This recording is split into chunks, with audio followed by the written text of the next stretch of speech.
इनकलाब जिंदाबाद, ये नारा तो आपने सुना ही होगा।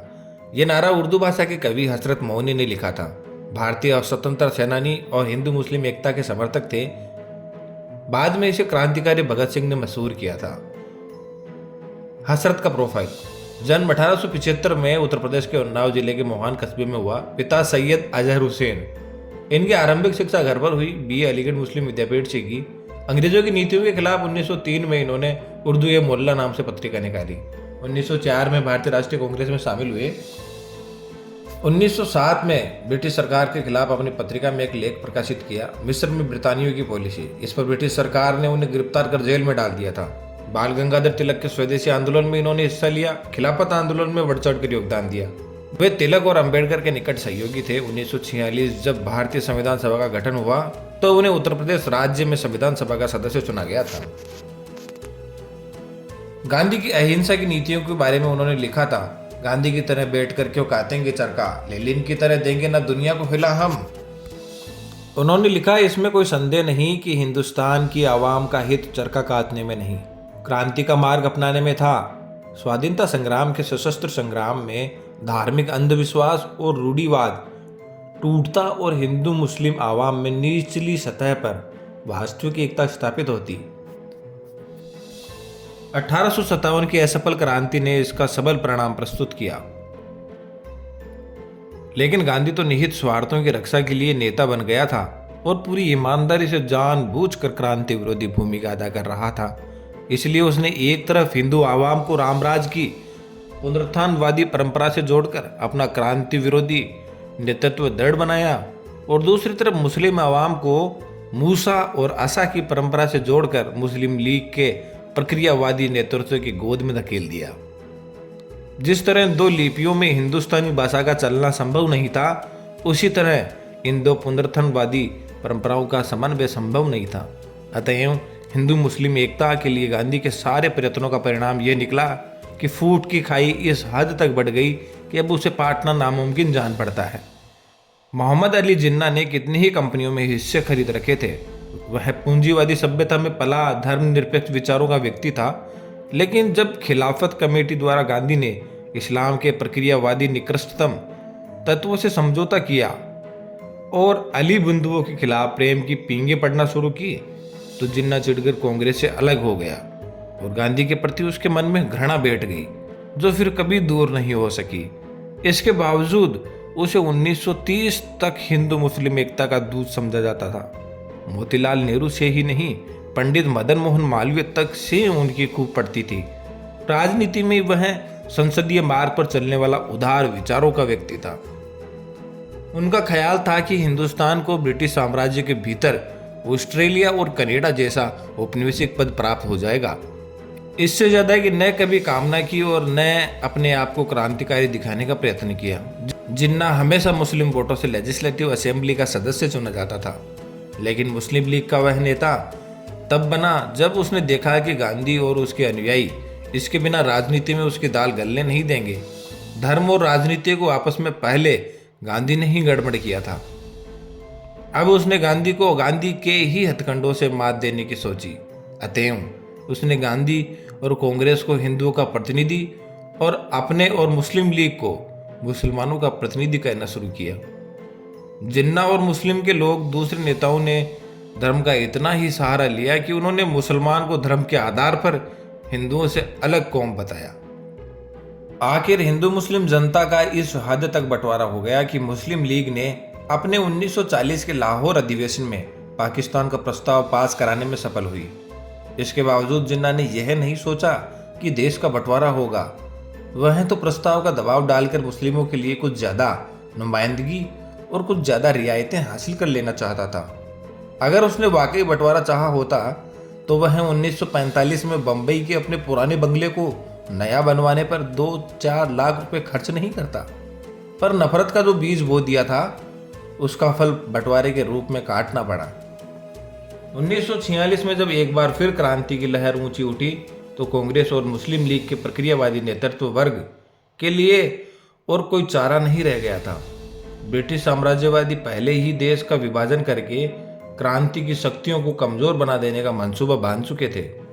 आमतौर पर लोग विभाजन के लिए जिन्ना और मुस्लिम लीग को या फिर मौलाना आज़ाद की तरह पटेल और जवाहरलाल नेहरू को जिम्मेदार ठहराते हैं।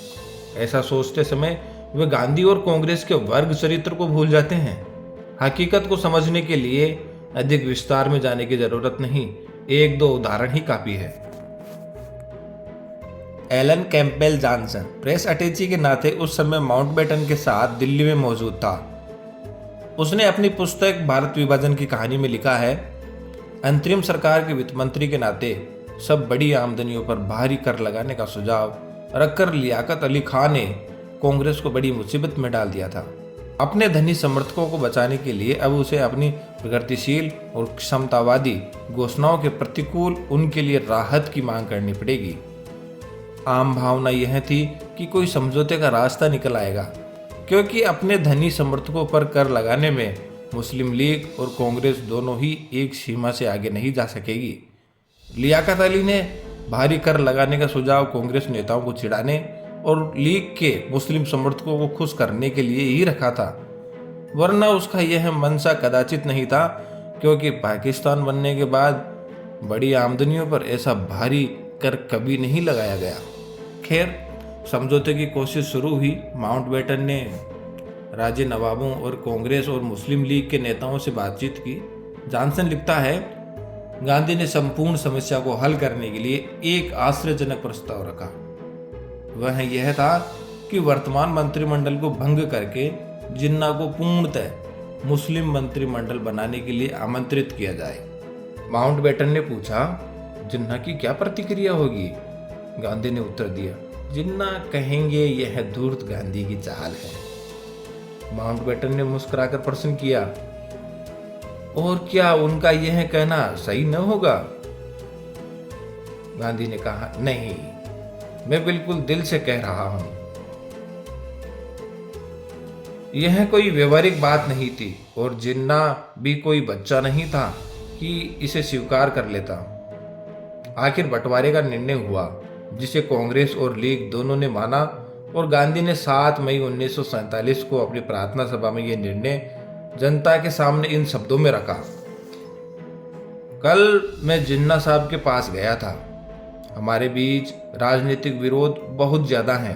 वे पाकिस्तान मांगते हैं, मैं उनका विरोधी हूँ, परंतु कांग्रेस वालों ने लगभग निर्णय कर लिया है कि पाकिस्तान की मांग पूरी कर दी जाए। हाँ, पंजाब और बंगाल के जिन इलाकों में हिंदुओं का बहुमत है, वे पाकिस्तान को ना मिले। केवल वे ही प्रदेश पाकिस्तान में जाएंगे जहां मुसलमान का बहुमत है। मैं तो इसके भी विरुद्ध हूँ। देश के टुकड़े करने की बात से ही कांप उठता हूँ, परंतु यह विचार रखने वाला इस समय मैं अकेला हूँ। मैं किसी भी पक्ष का समर्थन नहीं करता। जिन्ना साहब को मैंने साफ कह दिया है कि मैं तो हिंदू, मुसलमान, पारसी, सिख, जैन, ईसाई आदि तमाम जातियों का सेवक हूँ, ट्रस्टी हूँ। इसलिए पाकिस्तान के निर्माण में मैं दिलचस्पी नहीं लूंगा और उसकी स्वीकृति पर मैं हस्ताक्षर नहीं करूंगा। मैंने जिन्ना साहब को यह भी नम्रतापूर्वक बताया कि आप हिंसा के जोर से या ऐसे नामर्दी भरे रवैये से पाकिस्तान नहीं ले सकते। समझा कर शांति से सारा देश भले ही आपको सौंप दिया जाए, उससे मैं खुश हो जाऊंगा। ऐसा होगा तो सबसे पहले बधाई मैं दूंगा। गांधी के मर्डर का वह दिन गोडसे ने घटना के बारे में बताया। 30 जनवरी 1948 शाम लगभग 4:50 का समय था। मैं बिरला भवन के गेट पर पहुंचा। प्रार्थना सभा में जाने वालों की जांच की जा रही थी। इस जांच का ही मुझे सबसे अधिक भय था, इसलिए 4-5 व्यक्तियों की एक झुंड के साथ होकर अंदर जा पहुंचा। वहां प्रार्थना सभा का स्थान लगभग खाली था और मुझे कुछ समय तक ऐसा लग रहा था कि इधर उधर घूमने वाले सिपाहियों की दृष्टि मानो मुझ पर ही है। अब आसपास के लोगों की भीड़ में मैं तीव्रता से जाकर मिल गया। 5:10 हो चुके थे। कुछ लोगों के साथ मैंने गांधी जी को अपने कमरे से निकलकर प्रार्थना स्थल की ओर जाते देखा। उनके मार्ग में प्रार्थना सभा की सीढ़ियों के निकट खड़े लोगों में मिलकर मैं खड़ा था। गांधी जी सीढ़ियां चढ़कर 2-4 पग आगे आए। उनके हाथ 2 बालिकाओं के कंधे पर थे। जेब में हाथ डालकर मैंने पिस्टल का सेफ्टी कैच खोला। समूह से घिरे गांधी जी के निकटतम होने की सुविधा मुझे कहाँ मिलती, यह मैंने देख लिया था। मुझे केवल 3 सेकंड का समय चाहिए था। 2 पग आगे बढ़कर गांधी जी के सामने जाकर पिस्टल बाहर निकालने और गांधी जी के अपने जीवन में जो देश सेवा की, जो त्याग किया, उसके प्रति उनका अभिवादन करने के लिए। उन 2 लड़कियों में से एक गांधी के अत्यंत समीप थी। मेरी गोलियों से वह आहत होगी ऐसा मुझे भय था। मैं आगे बढ़ा, नमस्ते कहकर पिस्टल सहित हाथों से गांधी जी का अभिवादन किया। एक डग और आगे बढ़कर उस लड़की को बाएं हाथ से दूर किया। अगले ही क्षण मैंने गांधी पर गोली चला दी। गांधी जी जमीन पर गिर पड़े और मैं वहीं भागने के बजाय जमीन पर बैठकर पुलिस पुलिस चिल्ला रहा था। मेरे हाथ में पिस्टल थी। लोग पिस्टल को देखकर मेरे पास नहीं आ रहे थे। गांधी के वध के फौरन बाद सिर पर 2-3 आघात हुए थे, जिसके कारण घावों से रक्त बह रहा था। रघुनाथ माली ने अपने खुरपे से नाथूराम पर प्रहार करने के अपने बयान में चर्चा की थी, किंतु नाथूराम ने बताया माली पूर्णतः झूठ बोल गया। हाथ में रखी जाने वाली घड़ी के 2-4 आघात मेरे सिर पर लगे, किंतु तत्काल नहीं, घटना के 4-5 मिनट बाद। नाथूराम को पकड़ने में अपनी तत्परता का लगभग सभी साक्षियों ने उल्लेख किया है। इस संबंध में नाथूराम ने बताया कि मेरे हाथ में पिस्टल थी, गोलियां मैं दाग चुका था और गोलियां मैं नहीं दागूंगा यह विश्वास किसी को नहीं था। यदि किसी सशस्त्र सिपाही ने उस समय मुझ पर गोली चलाई होती तो वह निसंदेह उचित होता, किंतु हुआ यह कि एकाएक दागी गई उन गोलियों से सभी आतंकित हो गए थे। बहुत पास के लोगों ने मेरे हाथ में रिवॉल्वर देखा था। इस दशा में प्रत्येक व्यक्ति को अपने ऊपर भी गोली चलाए जाने की आशंका थी। इसीलिए सभी लोग तत्काल 5-7 पग पीछे हट गए। गांधी जी के आगमन के लिए जो मार्ग छोड़ा गया था और जिस पर मैं खड़ा था वह मार्ग चौड़ा हो गया था। 4 पग के अंतर पर ही गांधी जी अचेत होकर गिरे हुए थे। मेरे चारों ओर एक बड़ा सा घेरा बन गया था। मेरा सशस्त्र हाथ ऊपर उठा हुआ देखकर लोग शायद और पीछे नहीं हटे। गोलियां चलाते ही पिस्टल वाला हाथ ऊपर उठाकर मैं पुलिस पुलिस चिल्लाया, किंतु आधा मिनट बीतने पर भी कोई मेरे पास नहीं आया। उस समय प्रत्येक क्षण मेरे मन के ऊपर तनाव बढ़ता जा रहा था। मैं बहुत अस्वस्थ अनुभव कर रहा था। मुझे लगा कि मैं उत्तेजित हो रहा हूँ। कोई मुझे मारेगा या यदि मरेगा उसका बचाव मुझे कैसे करना है, यह कल्पना उस समय मेरे मन में तनिक भी नहीं थी। उस समय की अपनी मनस्थिति को आज मैं प्रत्यक्ष अनुभव कर सकता हूँ। गांधीवाद के किसी भी परिणाम को भोगने के लिए मैं तत्पर था, किंतु मैं 3 आरोपों से बचना चाहता हूँ। मैंने भाग जाने का प्रयत्न नहीं किया। ऐसा संकेत भी किसी के द्वारा हो यह मैं नहीं चाहता। आधे मिनट के पश्चात मैंने पुलिस को बुलाया। अपने सामने खड़े पूरे गणवेश में सिपाही को मैं देख रहा था, किंतु वह मुझे पकड़ने का साहस नहीं जुटा पा रहा था। यदि मैं पिस्टल फेंक देता तो उसका अर्थ यह लगाया जाता कि मैंने बचाव का रास्ता उत्पन्न करने का प्रयत्न किया। यह आरोप भी मुझे स्वीकार नहीं था। मैं अपने शस्त्र के साथ स्वयं को पुलिस के हाथों सौंपना चाहता हूँ। यह विश्वास सामने खड़े पुलिसकर्मी को मैं कैसे दिलाऊं, यह मुझे समझ नहीं आ रहा था। अपनी दृष्टि चारों ओर घुमाने लगा। इतने में जिस सैनिक ने मुझे पकड़ने की बात कही है उसकी दृष्टि मेरी दृष्टि से मिली। आंखों ही आंखों में मैंने उसे निकट आने का संकेत किया। मेरे दृष्टि संकेत पर उसने विश्वास कर लिया। वह मेरे पास आया और मेरी कलाई को उसने ऊपर ही ऊपर पकड़ लिया। मैं प्रतिकार नहीं कर रहा हूँ यह उसने जान लिया। उसी समय मेरे मन का बोझ मानो उतर गया। मैंने मुक्ति का श्वास लिया। इसके पश्चात दूसरा मनुष्य आया और उसने मेरे पिस्टल पर हाथ रखा। मैंने उसे उसके हाथों में छोड़ दिया। उसके बाद तो अनेक लोगों ने मुझे घेर लिया। कई लोगों ने मुझे पीटा भी। पुलिस भी कितनी मूर्ख थी। वह पिस्टल लोगों के कौतूहल की वस्तु बना एक हाथ से दूसरे हाथ घूमती फिर रही थी। एक उत्तेजित व्यक्ति ने पिस्टल को मेरे सामने करते हुए मुझसे कहा, मैं तुम्हें इसी पिस्टल से मार डालूंगा। मैंने उसे शांत और स्पष्ट शब्दों में कहा, बड़ी प्रसन्नता से। किंतु पिस्टल को संभालने का ज्ञान तुम्हें प्रतीत नहीं होता। उसका सेफ्टी केज खुला है, तनिक सा धक्का लग जाने पर भी तुम्हारे हाथ से दूसरा कोई मर जाएगा। उसमें और भी गोलियां हैं, यह ध्यान में रखो।